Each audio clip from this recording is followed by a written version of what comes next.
Ya. Dan untuk prosesnya bagaimana ya, saya persilakan dan hadirkan salah satu guru hebat kita, calon guru penggerak, Ibu Puji Wiyatna SPD MPD, untuk silakan tampil di depan dan silakan untuk mengatur bagaimana skenario jalannya kegiatan ini. Apakah butuh moderator baru atau bagaimana? Saya persilakan.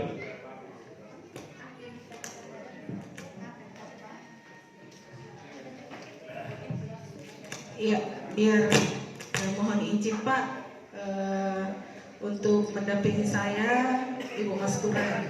Ya. Oke, Ibu.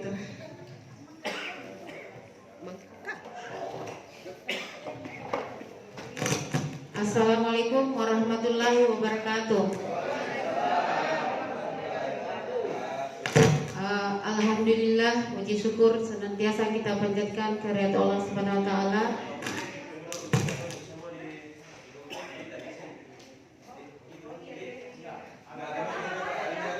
Tetap di atas. Puji syukur kita panjatkan kehadirat Allah Subhanahu wa taala karena pada hari ini kita masih diberi kesehatan sehingga hadir di tempat ini dalam rangka mengikuti kegiatan, salah satu kegiatan dari calon guru penggerak kita, yakni Ibu Puji Wiyatna SPD MPD. Pada kegiatannya kali ini yaitu tentang sosialisasi budaya positif. Ini merupakan rangkaian dari tugasnya di modul 1.4 tepatnya. Kemudian salam dan salawat senantiasa kita curahkan kepada Nabiullah Muhammad SAW, kepada sahabatnya, keluarganya, dan kepada kita yang masih konsekuen dengan ajaran beliau. Dan pada kali ini Ibu Puji Wiyatna akan memaparkan tentang budaya positif dan bagaimana, saya kira tentang budaya positif ini sangat urgent sekali, senantiasa kita terapkan di sekolah kita. Dan pada hari ini kita akan mendapatkan pencerahan mengenai bagaimana mewujudkan budaya positif di sekolah kita. Mudah-mudahan dari pemaparan ini kita bisa melaksanakan cara bagaimana menumbuhkan budaya positif kepada diri kita sebagai guru dan kepada siswa-siswi kita di SMA Negeri 5 Enreka. Ini terkait dengan tujuan visi sekolah kita juga, yaitu mewujudkan karakter siswa yang baik di sekolah. Jadi baiklah, saya berikan kesempatan kepada Ibu Puji Wiyatna untuk memaparkan budaya positifnya. Saya berikan kesempatan, silakan Bu.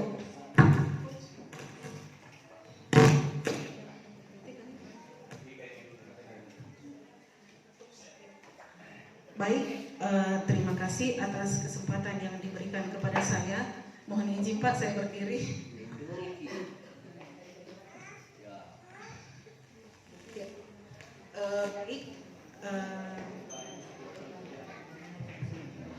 Baik, terima kasih.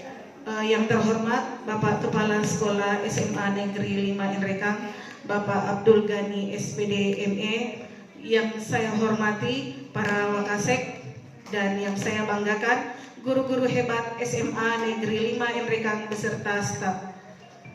Puji syukur kita panjatkan kehadirat Allah Subhanahu wa taala karena pada kesempatan ini kita masih diberikan kesehatan untuk berkumpul dalam ruangan ini dalam kegiatan penyebaran pemahaman dan penerapan pengalaman budaya positif. Selanjutnya salam dan salawat marilah kita kirimkan kepada Rasulullah Sallallahu Alaihi Wasallam sebagai uswatun hasanah bagi kita semua. Ya, jadi pada kesempatan ini saya Puji Wiyatna, calon guru penggerak Angkatan 8 Kabupaten Enrekang, bersama dengan Bapak Ibu guru akan bersama-sama dalam beberapa menit ini untuk sama-sama dalam materi penyebaran pemahaman dan penerapan pengalaman budaya positif. Namun sebelum itu, karena tadi tegang semua mengikuti materi pembagian tugas, saya berharap semua Bapak Ibu berdiri dulu. Ya. Kita latih konsentrasi dulu sama-sama.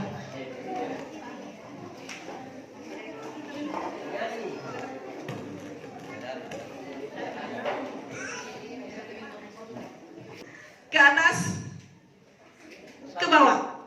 Yes. Ke bawah. Satu kali lagi, ke depan. Ke atas, ke bawah. Yes. Selanjutnya, latih konsentrasi.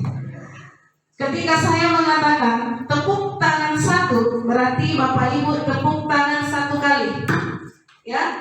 Tapi ketika saya hanya mengatakan tepuk satu kali, berarti tidak ada bunyi, tidak ada suara. Bisa dipaham? Bisa. Jadi kita praktekkan dulu, Pak Haji Rahman. Tepuk tangan satu, tepuk tangan dua, tepuk tangan tiga. Ya, konsentrasi. Oke, saya ulang. Jadi tepuk tangan satu ada suara ya, kemudian tepuk satu berarti tidak ada suara. Oke, kita mulai. Tepuk tangan satu, tepuk tangan dua, tepuk tangan tiga, tepuk tangan empat cepat, tepuk satu.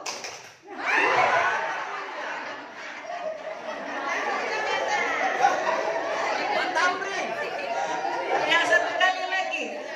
Tepuk tangan tiga, tepuk tangan dua, tepuk dua. Iya, baik Bapak Ibu, silakan duduk kembali.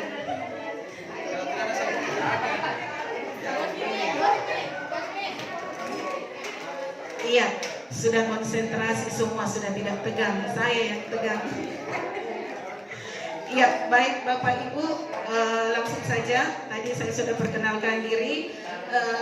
Selanjutnya adalah fasilitator saya selama CGP ini adalah Bapak Yudi Gabriel Putnarubun. Sementara pengajar praktik saya adalah Bapak Andi Iqbal Mani. Ya, nah konsep inti yang akan saya paparkan pada hari ini adalah budaya positif. Ada 8 aspek yang akan saya paparkan. Yang pertama adalah perubahan paradigma belajar. Yang kedua, disiplin positif. Yang ketiga, nilai-nilai kebajikan. Yang keempat, kebutuhan dasar manusia. Yang kelima, motivasi perilaku manusia. Yang kelima, posisi kontrol guru. Yang keenam, yang ketujuh, keyakinan kelas. Dan yang terakhir nanti adalah segitiga restitusi. Jadi pada pemaparan ini semua terkait dengan kita sebagai tenaga pendidik. Ya, dan langsung saja untuk materi pertama adalah pelajaran dengan paradigma baru. Ya, ini pembelajaran dengan paradigma baru sangat sesuai dengan kita, di mana kita semua pada tahun ini sudah masuk di kurikulum Merdeka Belajar. Ya, jadi yang ada di paradigma baru ini adalah prinsip pembelajaran yang berdiferensiasi. Jadi ini yang menjadi fokus utama kita di kurikulum Merdeka Belajar, sehingga setiap siswa belajar sesuai dengan kebutuhan dari tahap perkembangannya untuk mewujudkan profil pelajar Pancasila. Ya, sebelum lebih jauh membahas ini, untuk paradigma baru, kita semua sudah pernah mendengar bahkan mempraktekkan pembelajaran yang berpusat pada guru dan pembelajaran yang berpusat pada siswa. Jadi ada dua hal yang selalu identik dengan cara dan metode kita dalam mengajar. Apakah berpusat pada siswa, berpusat pada guru. Nah, selama ini metode kita selama ini menggunakan metode apa? Atau ada yang bisa menjelaskan perbedaan dari metode belajar, metode dengan pembelajaran yang berpusat pada murid dan metode pembelajaran yang berpusat pada guru? Ada yang bisa menjelaskan perbedaannya? Ada? Ya, ada yang bisa menjelaskan perbedaan student center dan teacher center? Oke, Ibu Mastura Tabik. Ada mic-nya. Pak Sira. Oke. Pak Sira, kata tadi tuh. Oh. Oke, terima kasih. Ini kan dikasih jalan, dikasih kesempatan, bukan berarti bahwa benar ya. Iya. Saya mencoba sekalian apa yang saya pahami tentang pembelajaran yang berpusat pada guru dan berpusat pada siswa. Ini lagu lama ini, maksud kami dulu SMA sudah ada memang ini. Iya. Yang saya paham tentang berpusat pada siswa adalah sejak kegiatan pembelajaran itu dinominasi semua dengan guru, semuanya sumbernya dari guru. Itu dulu dan memang kasus itu dulu karena sumber informasi dulu ternyata di sekolah tidak ada lagi. Apa yang disampaikan guru itu yang benar, sekalipun salah mungkin. Nah sekarang waktunya sudah berubah total. Kalau perlu kita guru dalam kelas, kalau kita bisa bagi bisa saja cuma cukup 20% saja kegiatan kita dominasi. Sisanya itulah diberikan kepada seluruh siswa untuk kasih keluar tadi apa yang disebut dengan kreativitasnya, inovasinya, itulah yang disebut dengan pembelajaran yang berbasis atau mendominasi pada peserta didik itu. Terima kasih. Ada pembenarnya kita kembali kepada yang lebih tahu adalah calon guru penggerak. Terima kasih. Assalamualaikum warahmatullahi wabarakatuh. Waalaikumsalam. Ya, berikan aplaus untuk Pak Sira. Masih ada tambahan? Atau sudah sepakat semua? Iya, bahwa pembelajaran yang berpusat pada guru artinya guru yang menjadi pusat satu-satunya di dalam kelas. Ya, jadi materi ini identik dengan metode ceramah. Jadi guru ceramah sampai selesai materi. Nah, ini kita masuk ke paradigma baru. Artinya tadi sudah benar yang disampaikan oleh Pak Sira bahwa ini lagu lama. Memang lagu lama Bapak Ibu, cuma masih ada beberapa kita dan bahkan saya sendiri mungkin sering-sering menggunakan teacher center. Artinya kita tidak menyadari bahwa ternyata harus kita selalu pembelajarannya itu berpusat pada siswa. Nah, pembelajaran seperti apa itu? Ya, kadang kita melakukan diskusi. Artinya murid yang lebih banyak berkontribusi dalam pembelajaran. Jadi guru hanya mendampingi, memantau dan mengarahkan pembelajaran yang ada di kelas. Makanya dikatakan, jadi nilainya sekarang adalah pembelajaran yang berdiferensiasi, yaitu pembelajaran yang sesuai dengan kebutuhan murid. Makanya di KM ini adalah tidak dibagi jurusan IPA dan IPS, tetapi KM1, KM2. Nah, ini untuk mengetahui kebutuhan siswa, kebutuhan murid. Jadi kebutuhannya nanti kita lihat apakah mereka lebih condong ke IPA atau mau jadi dokter, mau jadi insinyur, mau jadi polisi, mau jadi guru sosiologi. Itu nah kita selama 1 tahun ini mengamati perkembangan peserta didik kita, ya. Makanya di sini adalah bukan lagi pembagian jurusan untuk kelas 10. Nah, selanjutnya untuk mewujudkan profil pelajar Pancasila. Profil pelajar Pancasila ini pun sering sekali kita dengarkan, ya. Ya, profil pelajar Pancasila. Di sini di profil pelajar Pancasila ini ada 6 dimensi yang harus kita pahami bersama-sama. Yang pertama adalah beriman bertakwa kepada Tuhan Yang Maha Esa dan berakhlak mulia. Jadi dalam pembelajaran kita itu dimasukkan supaya anak-anak, jadi bukan cuma guru agama atau guru PKN, tapi semua guru, ya. Kemudian yang kedua adalah berkebinekaan global. Berkebinekaan global artinya kita memberikan pemahaman kepada murid bahwa kita ini beraneka budaya. Jadi murid itu paham bahwa kita ini banyak dan berbeda-beda. Berikutnya, yang ketiga adalah bergotong royong. Nah, ini sering sudah kita lakukan di sekolah seperti kerja bakti dan lain sebagainya. Kemudian kreatif. Jadi dalam pembelajaran bukan cuma murid, tetapi guru pun harus kreatif dalam pembelajaran.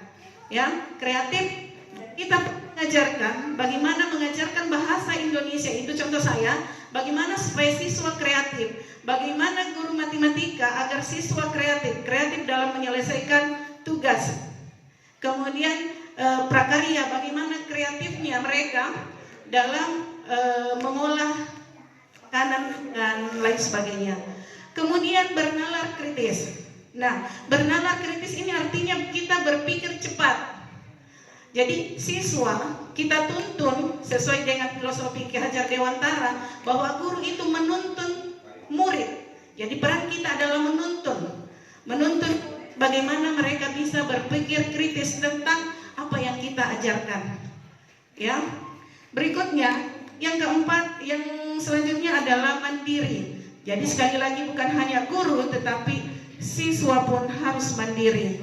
Mandiri mengerjakan tugas, guru pun mandiri dalam mengikuti berbagai kegiatan, misalnya mengikuti workshop, webinar, itu bisa dilakukan secara mandiri tanpa ada perintah dari kepala sekolah. Ya, begitupun murid. Jadi bagaimana kita menekankan supaya murid itu mengerjakan tugas secara mandiri ataupun melakukan hal-hal lain yang bisa secara mandiri. Selanjutnya, ya, itu tadi profil pelajar Pancasila. Nah, selanjutnya adalah miskonsepsi tentang teori kontrol. Nah, ini yang menjadi kesalahpahaman, dan saya pun baru memahami ketika ikut CGP bahwa ada kesalahpahaman selama ini yang kita lakukan tentang teori kontrol. Misalnya, yang pertama itu ilusi guru mengontrol murid. Kita selalu bangga ketika kita berhasil mengontrol murid. Di pikiran kita, saya ke kelas untuk mengontrol murid untuk kerja bakti. Dan ternyata itu salah paham. Jadi harusnya ini bagaimana kita menumbuhkan kesadaran diri siswa untuk melakukan suatu perbuatan, suatu perilaku tanpa harus dilihat oleh guru. Ya. Kemudian ilusi bahwa semua penguatan positif, efektif dan bermanfaat. Jadi semua guru berangan-angan, bermimpi bahwa murid kita itu atau guru itu memberikan penguatan positif, efektif dan bermanfaat. Nah, ini yang harus kita pahami, bahwa siswa itu memiliki kebutuhan yang berbeda-beda. Tadi sudah di awal disampaikan bahwa memiliki kebutuhan yang berbeda-beda. Mungkin saja kita mengatakan rajin belajar, artinya itu kan penguatan positif. Rajin belajar supaya kamu menjadi dokter misalnya. Nah, ini belum tentu benar bagi siswa, karena bisa saja siswa itu tidak bisa belajar karena banyak kesibukan di rumah atau apa dan sebagainya. Jadi itu semua harus dimulai dari diri. Jadi tidak akan terwujud kalau kita tidak bagaimana menyadarkan siswa mulai dari dirinya dulu. Selanjutnya, yang ketiga adalah ilusi bahwa kritik dan membuat rasa bersalah mampu menguatkan karakter. Nah, ini saya pun sering melakukannya. Kamu itu malas sekali. Nah, ternyata itu adalah kesalahpahaman, jangan dilakukan. Ya, jangan dilakukan. Jadi bagaimana dari di sini bagaimana menyadarkan siswa. Kemudian ilusi bahwa seorang dewasa berhak memaksa. Jadi kita ini guru menganggap kita diri dewasa. Jadi selalu memaksakan apa yang kita mau kepada siswa. Nah, belum tentu siswa itu siap untuk melakukan apa yang kita lakukan. Jadi kembali lagi semua kepada diri. Motivasi diri seseorang itu harus dibangun dulu, dibentuk dulu. Kemudian ini semua. Jadi memarahi, membentak dan sebagainya itu ternyata itu jangan dilakukan. Ya, selanjutnya. Nah, ini mengubah paradigma stimulus respon ke pendekatan teori kontrol. Masih semangat? Oke, kalau saya katakan SMA 5 NREKA, Bapak Ibu mengatakan luar biasa. Oke, masih semangat? SMA 5 NREKA? Luar biasa. Iya, baik. Nah, sekarang kita masuk mengubah paradigma stimulus respon ke teori pendekatan teori kontrol. Jadi sekali lagi Bapak Ibu, di kesempatan ini saya tidak mengajarkan, tapi kita sharing, kita berdiskusi bersama-sama dengan materi yang kami dapatkan di pendidikan.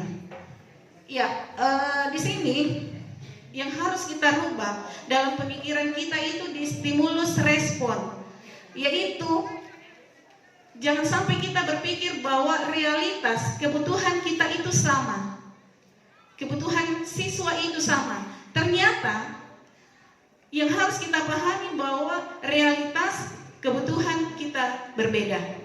Ya, kita harus memahami bahwa kita setiap individu berbeda kebutuhannya. Selanjutnya, semua orang melihat hal yang sama. Misalnya saya angkat seperti ini, satu contoh saya angkat ini. Mungkin kita yang mengenal ini mengatakan ini pointer, tetapi siswa kita belum tentu memiliki gambaran yang sama bahwa ini pointer. Jadi bisa saja mereka mengatakan ini pulpen. Nah, disinilah kita menyadari bahwa semua orang memiliki gambaran yang berbeda tergantung motivasi diri yang mereka miliki. Berikutnya, kita mencoba mengubah orang agar berpandangan sama dengan kita. Ini yang selalu kita lakukan. Kemudian harusnya teori kontrol yang dilakukan, kita berusaha memahami pandangan orang lain tentang dunia. Ya. Jadi jangan mencoba mengubah kamu harus jadi ini. Karena belum tentu siswa atau murid kita seperti itu. Jadi kita harus memahami bahwa si A beda dengan si B. Selanjutnya, perilaku baru dilihat sebagai perilaku buruk dilihat sebagai suatu kesalahan. Harusnya semua perilaku memiliki tujuan. Misalnya, ini yang paling pokok lagi, siswa kita bolos, siswa kita tidak hadir di sekolah. Itu perilaku buruk yang kita lihat. Tetapi, pernahkah kita memanggil siswa tersebut, memanggilnya dengan santun, mengapa dia melakukan perbuatan tersebut, apa tujuannya? Dan ini kadang bisa kita tergugah ketika kita mendengar ternyata ada saja yang mereka lakukan di sekolah. Nah, tinggal kita bagaimana mengarahkan supaya apa yang dilakukan itu tidak menerus. Artinya kita perbaiki motivasi dirinya bahwa sekolah itu jauh lebih penting. Berikutnya, orang lain bisa mengontrol saya. Harusnya hanya Anda yang bisa mengontrol diri Anda. Ya, ternyata orang lain itu tidak bisa mengontrol kita. Itu harus dipahami. Karena yang mengontrol diri kita adalah diri kita sendiri. Jadi sekali lagi kepribadian itu sangat penting. Kemudian saya bisa mengontrol orang lain. Harusnya Anda tidak bisa mengontrol orang lain. Tadi sudah terkait itu. Jadi kita ternyata tidak bisa mengontrol orang lain. Tetapi jadi bagaimana peran kita sebagai guru? Guru itu menuntun. Bagaimana menuntun dengan melihat kodrat alamnya siswa tersebut. Bagaimana dia? Itu akan ketemu nanti. Jadi insya Allah mari kita sama-sama bergerak nanti dalam proses pembelajaran. Saya pun baru tahap belajar. Berikutnya, pemaksaan ada pada saat bujukan gagal. Nah, ini kadang terjadi. Kita memaksa, misalnya kita sudah mengatakan jangan bolos, jangan berkelahi, maka kita memaksa di sini. Ternyata pemaksaan itu ada pada saat bujukan gagal. Yang harus kita lakukan adalah kolaborasi dan konsensus menciptakan pilihan-pilihan baru. Tentunya di sini adalah harus ada komunikasi. Jadi jangan merasa kalau kita dekat dengan siswa kita merasa akan nampak tua-tuai. Tidak. Jadi sekali lagi mulai kita niat dekat dengan siswa itu untuk apa? Jadi dekat dengan siswa itu tidak, saya kira itu jauh lebih baik daripada kita menjauh dan selalu memarahinya. Ini yang kami dapatkan dan kita praktekkan sama-sama nanti. Kemudian model berpikir menang dan kalah. Jadi ini harus kita hilangkan bersama-sama bahwa ada pihak yang menang, ada yang kalah. Harusnya kita menimbulkan motivasi bahwa tidak ada yang kalah, tapi sama-sama menang. Guru menang, siswa pun menang. Artinya baik untuk guru, baik juga untuk siswa. Jadi kita cari bagaimana caranya baik untuk guru. Misalnya siswa malas hadir, itu kan tidak bagus untuk guru.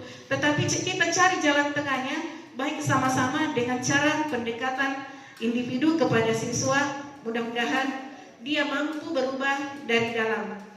Oke, ini untuk stimulus respon. Selanjutnya, disiplin positif. Iya, tapi Bapak Ibu, mari kita perhatikan di atas. Disiplin berasal dari kata disiplina, yang artinya belajar. Selalu kita katakan dulu, disiplin berarti terkait dengan peraturan. Jadi disiplin artinya adalah belajar, belajar untuk lebih baik. Disiplin mengacu pada disiplin diri yang memiliki tanggung jawab terhadap apa yang dilakukannya berdasarkan nilai-nilai yang diyakini. Ini penjelasannya akan terkoneksi nanti di akhir. Kemudian, nah ini sebagai pendidik, tujuan kita adalah menciptakan murid yang memiliki disiplin diri, sehingga mereka berperilaku pada nilai-nilai kebajikan universal dan motivasi intrinsik dalam perubahan ke arah yang lebih baik. Ini tadi yang saya katakan di stimulus respon motivasi intrinsik. Selanjutnya, iya, nilai-nilai kebajikan. Nilai-nilai kebajikan itu yaitu nilai-nilai yang disepakati bersama, lepas dari suku bangsa, agama, bahasa maupun latar belakangnya. Contohnya dalam yang bisa diterapkan di sekolah kita, misalnya adalah profil pelajar Pancasila. Tadi sudah saya jelaskan ada 6 aspek. Kemudian keterampilan hidup, life skill, yaitu dapat dipercaya, lurus hati pendengar yang aktif, tidak merendahkan orang lain, dan memberikan yang terbaik dari kita. Jadi mari kita memberikan pembelajaran yang terbaik kepada siswa dengan menggunakan metode pembelajaran yang berpusat pada murid. Ya, selanjutnya kebutuhan dasar manusia. Ya, kebutuhan dasar manusia ini adalah segala sesuatu yang dilakukan untuk mendapatkan apa yang kita impikan. Jadi ini kebutuhan dasar. Jadi semua apa yang kita impikan itu adalah kebutuhan kita. Kemudian seluruh tindakan yang kita lakukan memiliki tujuan tertentu, dan semua usaha yang terbaik yang kita lakukan adalah dalam rangka agar kebutuhan dasar kita terpenuhi dengan baik. Ini kebutuhan kita. Misalnya kebutuhan kita sebagai guru adalah laptop, karena kita memiliki tujuan. Jadi masing-masing memiliki kebutuhan dasar. Iya. Nah, ini ada 5 kebutuhan dasar manusia, dan semua orang pasti memiliki kebutuhan ini, yaitu kebutuhan untuk bertahan hidup. Kebutuhan untuk bertahan hidup itu seperti apa? Ya, makan, ya, tempat tinggal, itu kebutuhan. Semua orang yang waras akalnya itu pasti memiliki kebutuhan ini: makanan, tempat tinggal, keamanan, dan kesehatan. Semua orang. Kemudian yang kedua adalah kebutuhan kasih sayang dan rasa diterima. Nah, kebutuhan dasar ini harus kita pahami bahwa ada di antara kita yang memerlukan kasih sayang. Mungkin saja di rumah mereka tidak mendapatkan kasih sayang karena suatu hal, maka disinilah peran kita sebagai tenaga pendidik. Jadi mengenali karakteristik peserta didik.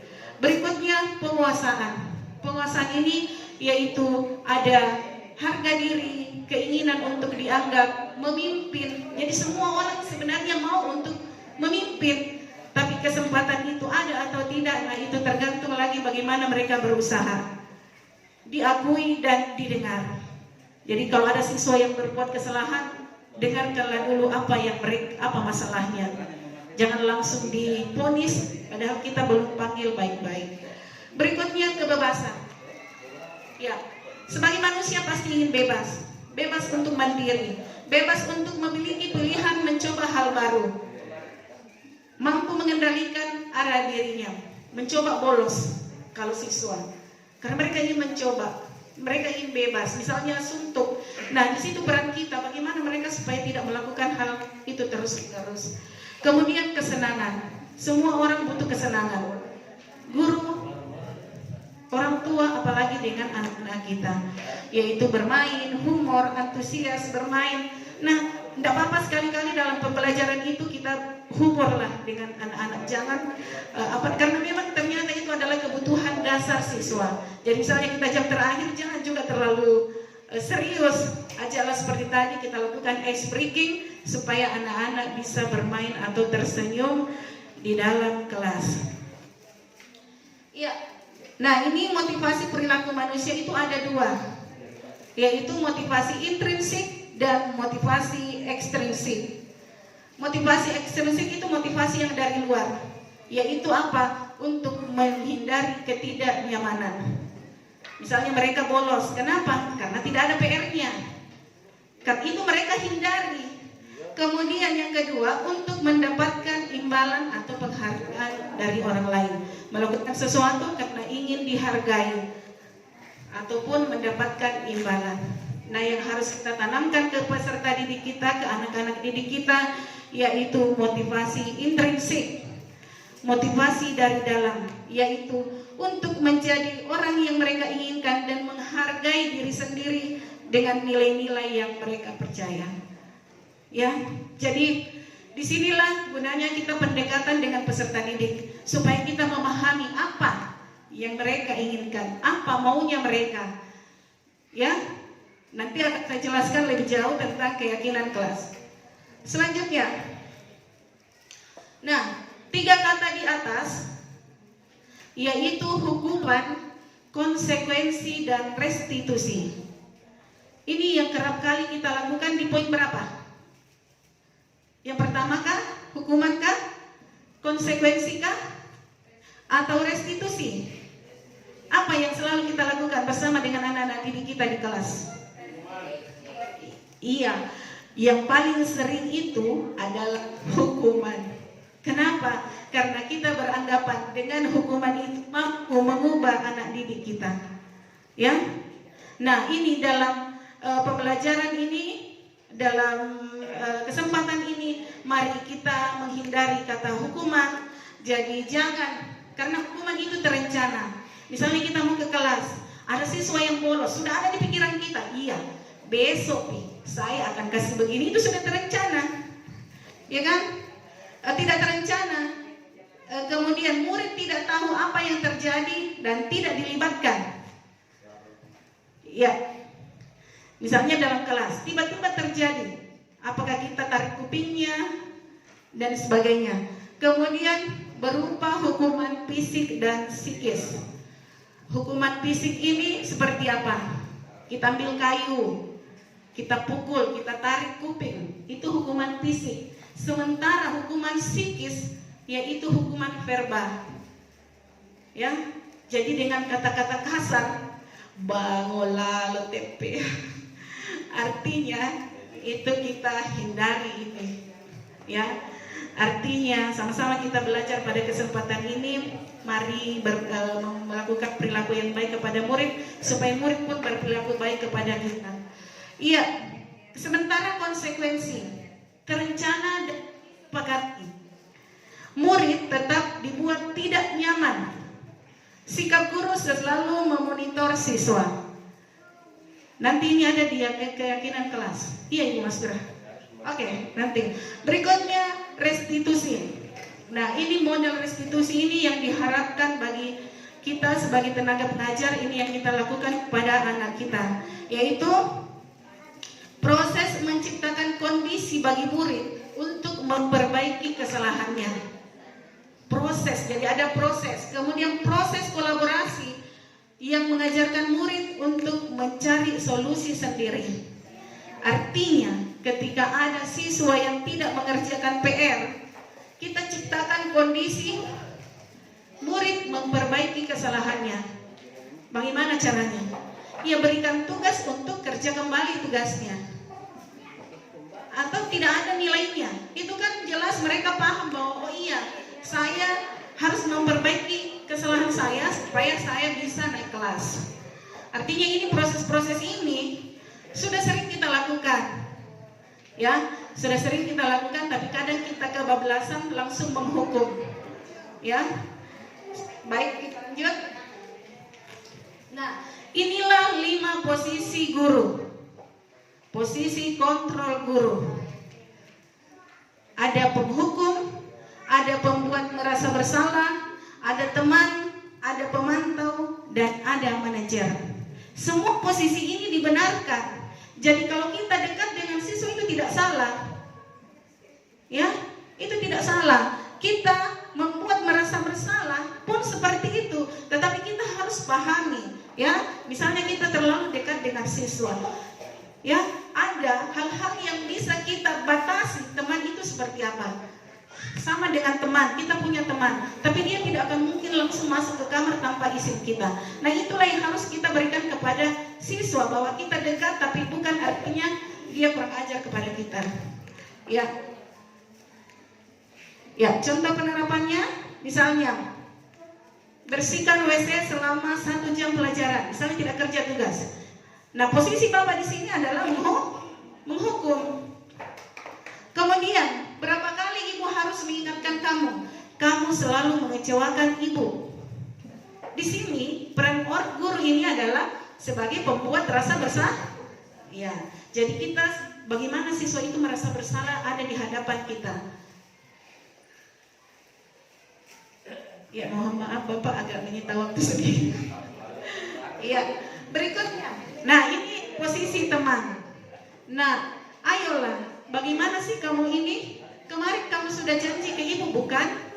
Kenapa hari ini terlambat lagi? Ya, sudahlah, silakan duduk dan jangan diulangi lagi. Nah, ini kadang kita berpikir, nah patwa-twai, so kalau dikasih begini, pasti patwa-twai. Ya kan? Kalau kita terlalu akrab dengan siswa, tetapi coba kita ramu bahasa ini supaya kita seolah-olah menjadi teman itu, ya tentu saja pasti ada sisi negatifnya. Kemudian, contoh selanjutnya, coba dibacakan Ibu Mastura. Tamrin, tahukah kamu jam berapa kita mulai belajar? Nah, kalau mendengar kalimat itu, posisi guru di sini adalah sebagai pemantau.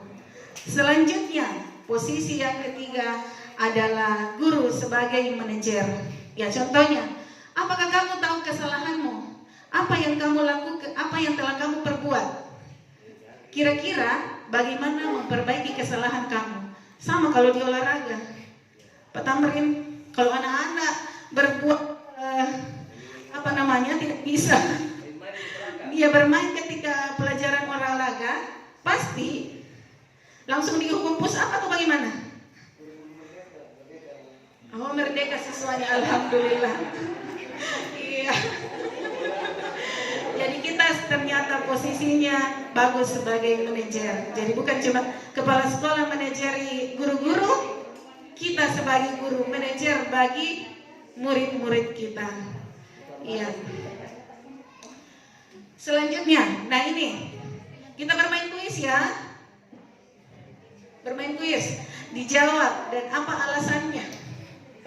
Posisi kontrol apakah Ibu Farida ketika dia mengatakan saya kecewa sekali dengan kamu. Posisinya sepakat? Jadi bukan kecewa, posisinya tadi ada pemantau, penghukum, merasa bersalah, manajer, memantau. Oke, kita lihat. Ya, pembuat merasa bersalah.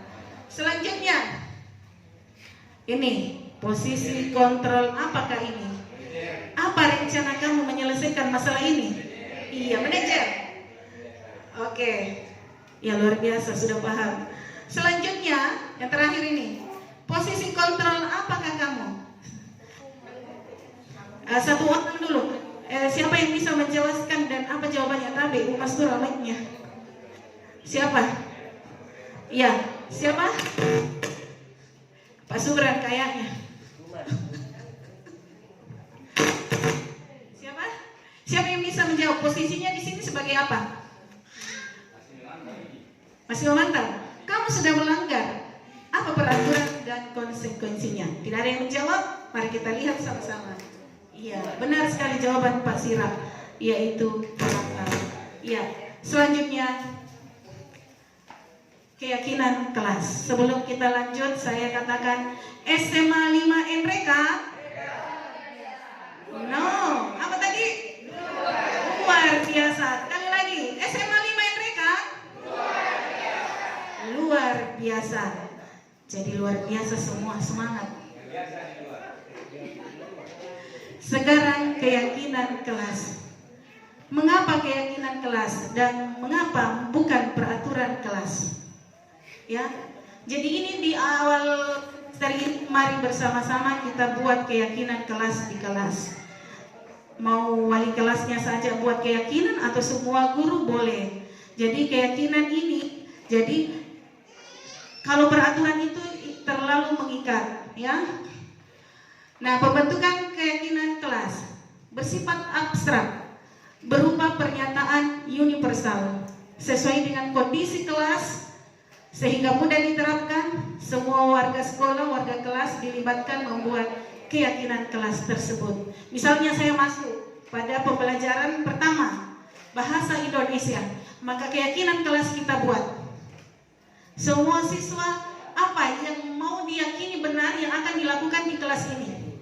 Misalnya tidak bolos.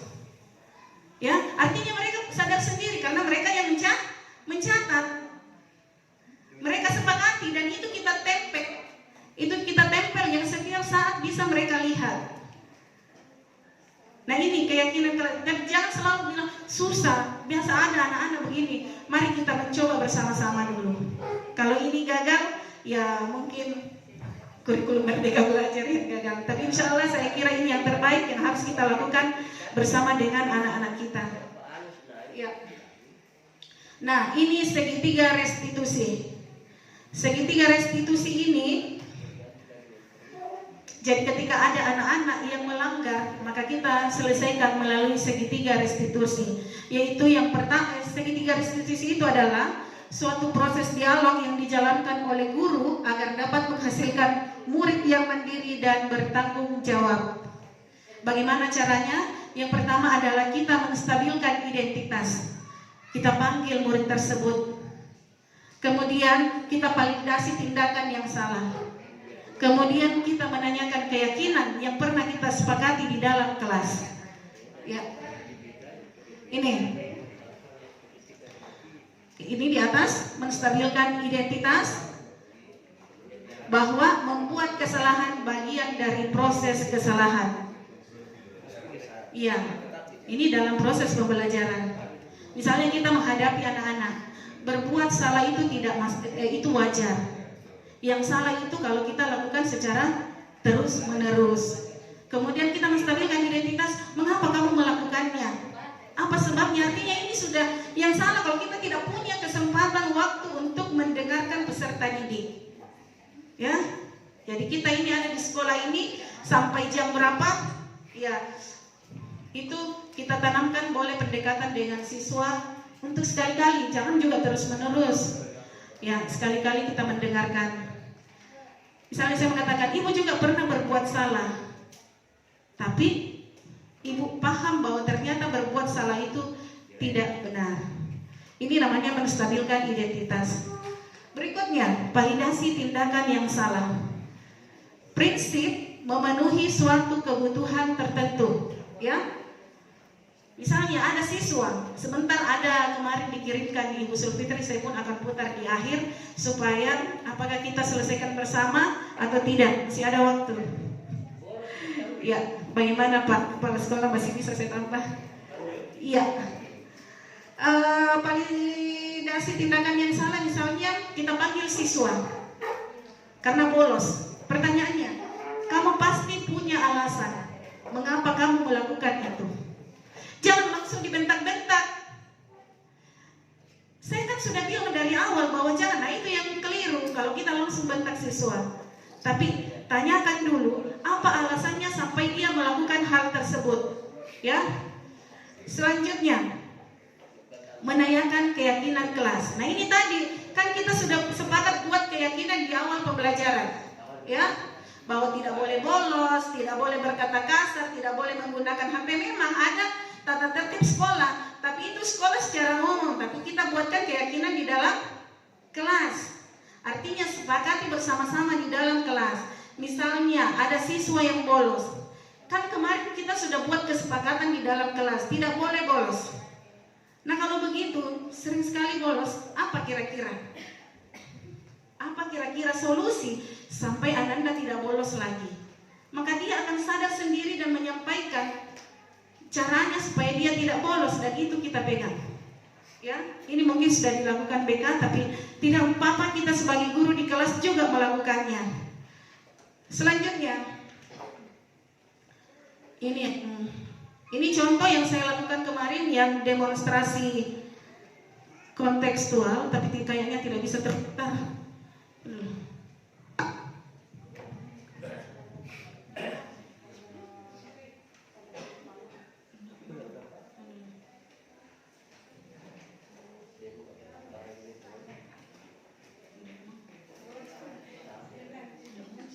Oke, saya tahu. Oops.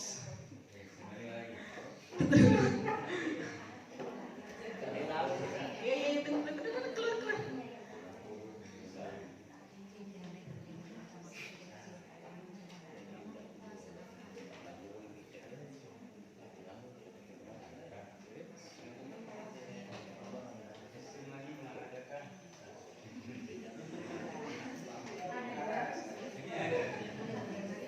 Iya, baik Bapak Ibu, mohon bersabar sebentar.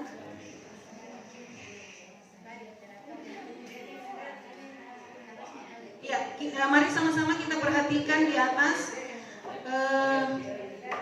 yang saya lakukan kemarin. Tunggu dulu, tidak ada suara.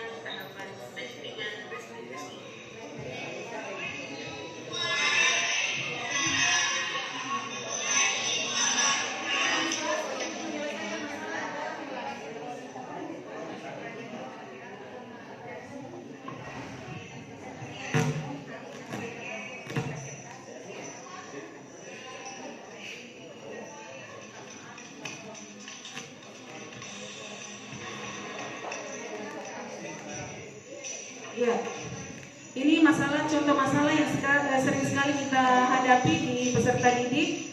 Anak-anak itu terlambat datang ke sekolah. Ya, jadi kita selesaikan secara segitiga restitusi.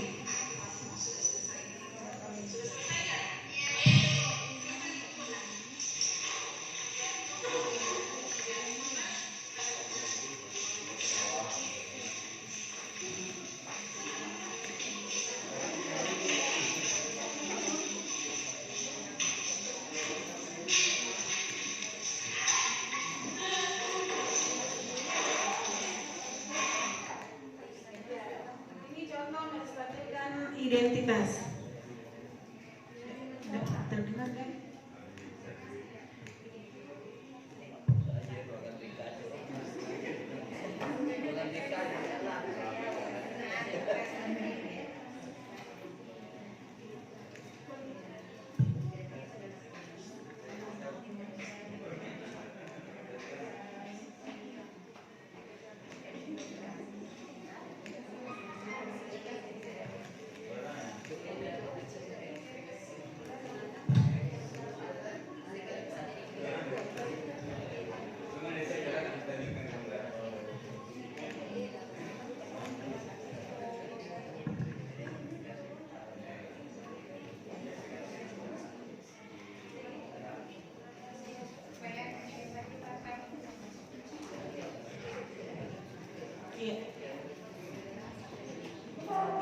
saya bantu menstabilkan validasi tindakan merasa bersalah.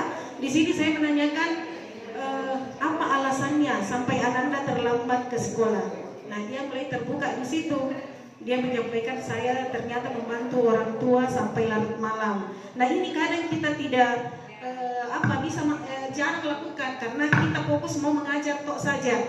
Jadi mau mengetahui apa permasalahannya di rumah itu sepertinya jarang kita lakukan. Nah, mulai dari sekarang mari kita sama-sama, tidak apa-apa, luangkan waktu berapa menit untuk mengetahui permasalahan dari anak didik kita. Jadi anggaplah mereka itu adalah anak kita. Iya, nggak bisa deh.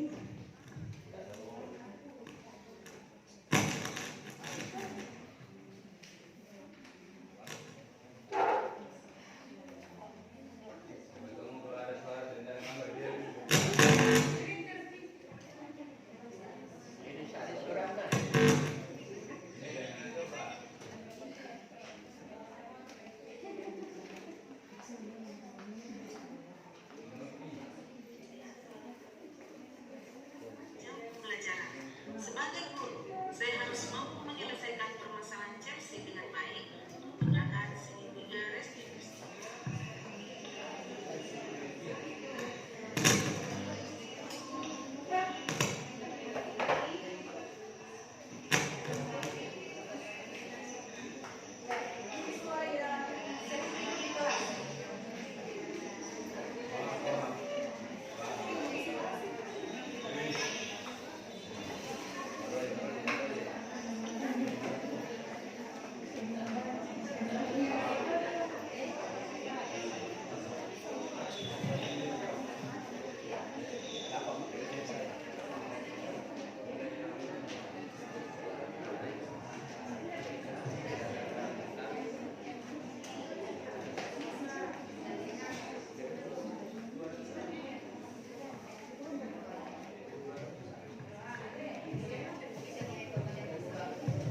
Iya, baik Bapak Ibu, karena terkendala di suara, ya. Jadi ini hanya sebagai contoh demonstrasi anak-anak yang melanggar. Jadi kira-kira apa yang dilakukan supaya anak-anak itu tidak melanggar seterusnya, ya, dengan menggunakan segitiga restitusi. Jadi anak-anak itu paham. Jadi bukan yang sebenarnya anak-anak di atas itu anak-anak yang luar biasa. Jam libur pun mereka siap membantu untuk datang ke sekolah. Ya, selanjutnya.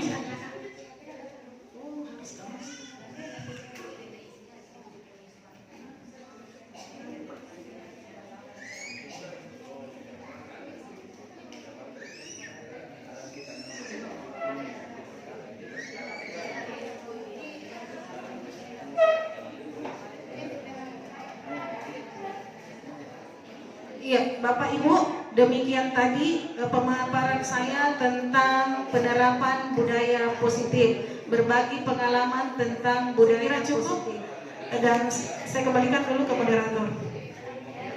Tepuk tangan untuk pemateri kita yang luar biasa pada hari ini.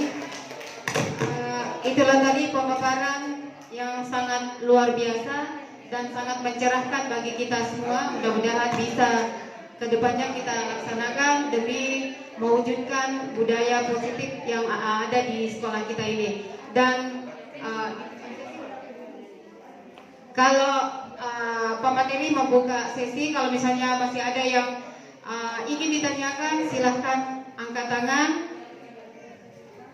Masih ada Bapak Ibu? Atau sudah jelas semua? Saya kira sudah jelas sekali ya, lengkap dengan contoh-contohnya, pemahamannya.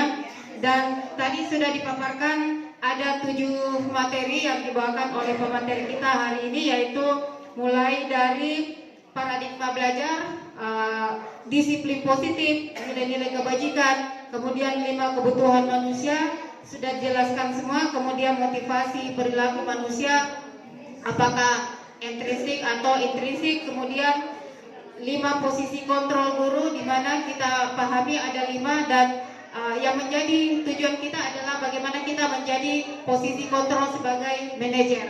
Kemudian kepada moderator kegiatan